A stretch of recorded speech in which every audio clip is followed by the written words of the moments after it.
এই ভিডিওতে আমরা একটি অদ্ভুত সমস্যার সমাধান করব। সমস্যাটি হলো কোনো রান্নাঘরে একটি ঘড়ি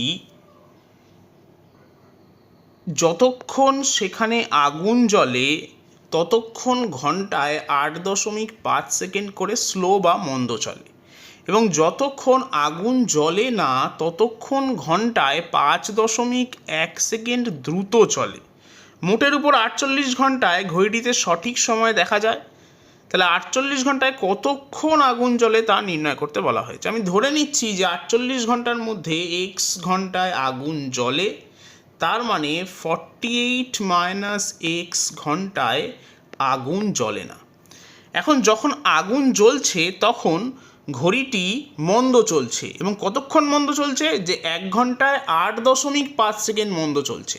তাহলে x ঘন্টায় মন্দ চলবে 8.5 ইন্টু x এত পরিমাণ সেকেন্ড।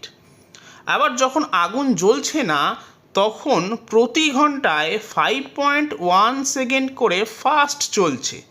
তাহলে 48 - x এই পরিমাণ ঘন্টায় ফাস্ট চলা সেকেন্ডের পরিমাণ হবে 5.1 ইন্টু 48 - x। এখন যেহেতু 48 ঘন্টায় ঘড়িটি সঠিক সময় দেখাচ্ছে, তাই স্লো চলা সময়ের পরিমাণ অর্থাৎ এইটা এবং ফাস্ট চলা সময়ের পরিমাণ অর্থাৎ এইটা, এই দুটো পরস্পরের সঙ্গে সমান হবে। এখন এটা সলভ করলে এক্সের যা মান পাবো আমরা সেটাই হবে উত্তর। এখন আমরা পাচ্ছি যে 8.5x 5.1কে যদি আমি 48 দিয়ে মাল্টিপ্লাই করি তাহলে আমি পাবো 244.8 মাইনাস 5.1x।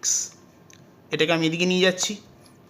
তাহলে 8.5-এর সঙ্গে যদি আমি 5.1 যোগ করি তাহলে পাবো 13.6x সমান সমান 244.8। এখান থেকে যদি আমি এক্সের মান বার করতে চাই তাহলে আমি 244.8কে 13.6 দিয়ে ভাগ করব, এবং ভাগ করলে পাবো 18।